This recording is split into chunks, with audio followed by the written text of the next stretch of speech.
welcome back to the news at 10. The federal government has deployed 50 volunteers of the Technical Aid Corps to the Islamic University of Uganda, where they will lecture until 2016. Addressing the volunteers at the pre-departure ceremony in Abuja, the Director General of TAC said the delegation is part of about 1,500 volunteers deployed to 15 countries this year. The scheme was established in 1987 under the Ministry of Foreign Affairs to leverage the abundant human and material resources in the country to provide technical know-how to needy countries in Africa, the Caribbean and the Pacific states. In this case, Uganda is desirous of your services, and you cannot afford to give less than what is desired of you. Let me note that discipline should be your watchword. You are carrying the Nigerian flag, and you must be able to do Nigeria proud. Like I said, Nigeria will always stand by you in whatever you do, but ensure that you market Nigeria, you project Nigeria in its proper perspective, letting them know that indeed Nigeria is a country that is peaceful, that is progressive, and that is developing. Everywhere, whether on the street, at a function, or even in an office environment, the prominence of the African fabric, popularly known as Ankara, cannot be contested. Its popularity has seen it take center stage in the contemporary fashion sphere. Our next report takes a look at the colorful fabric and how it has taken African fashion to other parts of the world. From the party floor to the runway and the red carpet, the African print fabric, popularly called Ankara, has gone from being the traditional party ashwebi to becoming a high-end fashion trend and delight of many urban and contemporary wardrobes. Its varying colors and patterns amplify the creativity behind the end product.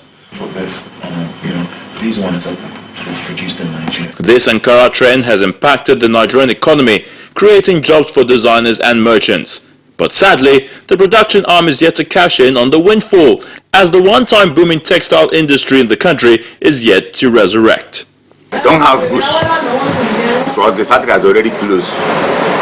Particularly the two major factories we have in Nigeria, United Nigerian Textile and Niche. Up north, there are small factory there, but it's not up to, very small factory. And the ones operational have preferred imported versions to compete with. Most of these ones imported, they have good quality. You understand?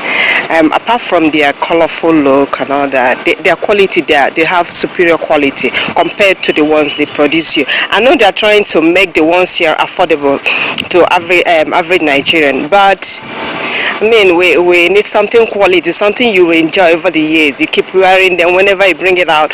You have this look, it's always there. But this, fashion enthusiast Familusi Akinbabajide believes, will not take the shine off the booming Nigerian fashion industry.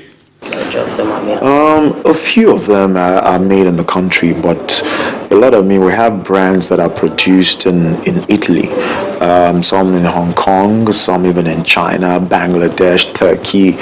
But it doesn't take away from the fact that the Nigerian brands, take for example, a Tommy Hilfiger. That's an all-American brand, or Ralph Lauren. These guys don't produce. They might have started with producing in America, but it doesn't make economic sense, to produce the kinds of volume that they need in America, because they won't have those kind of margins that they have right now to play with. So I don't think anybody should knock a Nigerian or African brand because they're not produced here. If we can produce and match what's obtainable in Asia, for instance, then why not? We'll set up manufacturing here and we'll do it here. The African print, especially the Ankara, is now getting a lot of international attention, which has inspired the emergence of the Ankara Festival in Los Angeles, California, USA. Renowned celebrities, including Beyonce, Rihanna, and Kim Kardashian, have also been spotted in prints. The seemingly overnight explosion of the Ankara fabric on the local and global fashion scene is perhaps one of the most notable fashion trends to have emerged from Africa over the last couple of years. The question is Nigeria making the most of this global opportunity?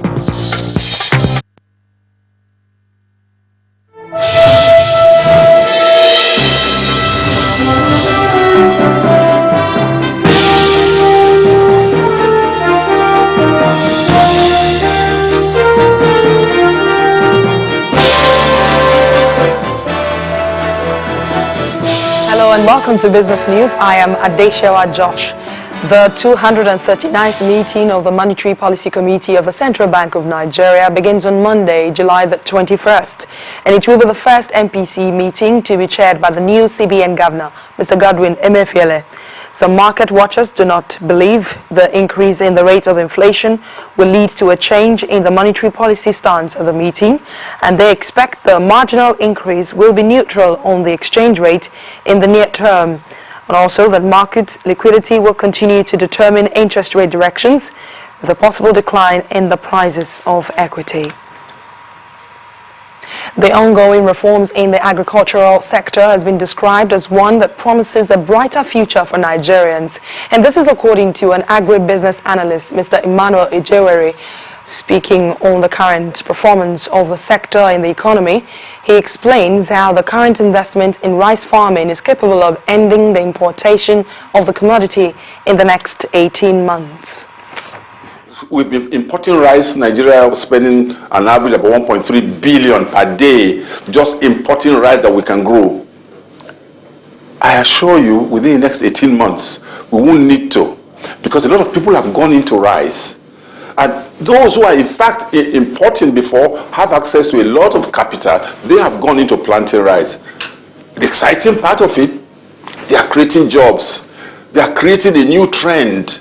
Since this transformation agenda came in, the very few companies that are listed on the exchange on agribusiness are the best performing in the stock market.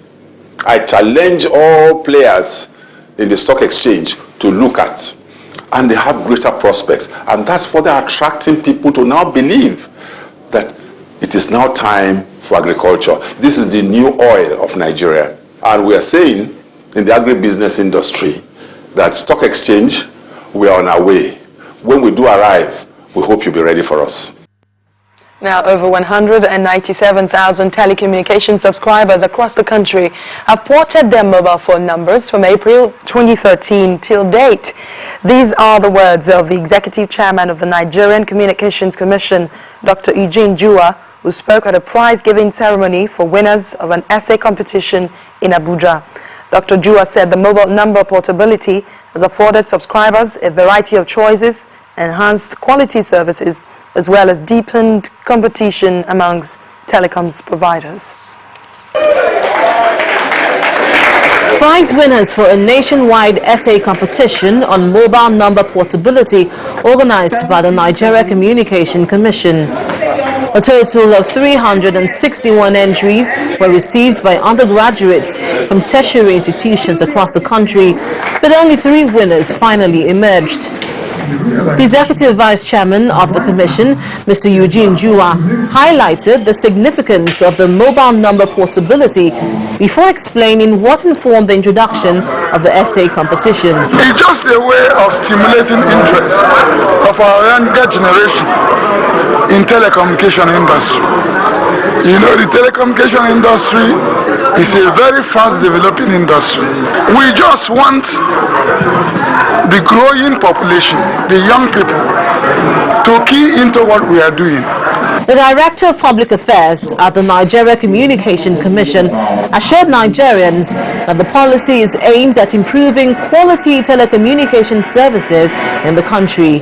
He says that a total of 197,000 Nigerians have accessed the new policy. The introduction of the mobile number portability was aimed at enabling telecom subscribers exercise the power of choosing the network that will provide them with the desired services. As the case is in most countries where it has been introduced, its launch in Nigeria has led to better customer care services, deepened competition, innovative services, wider coverage for all the networks, and above all, enthroning the consumer as a king in the marketplace. Winners of the essay competition were full of appreciation to the Commission for coming up with the initiative. Although the process was a tedious one for them, they say their entry for the competition was worthwhile. I want to say a big thank you to NCC for two things. Firstly, for introducing a competition of this magnitude, and secondly, for giving me exposure on this scale, on a very, very high pedestal. The first prize winner in the essay competition got 500,000 naira, a computer and a printer, while the second and third prize winners got 300 and 200,000 naira cash prizes. And finally, on Business News tonight, Nigerian Breweries PLC has declared a 5.7% jump in its half-year pre-tax from 33.8 billion naira in 2013 to 29.6 billion naira this year. In a statement to the Nigerian Stock Exchange, the company said its profit after tax also increased to 23.7 billion naira, up from 20.6 billion naira the same period last year. And that's Business News tonight. The news at 10 continues shortly.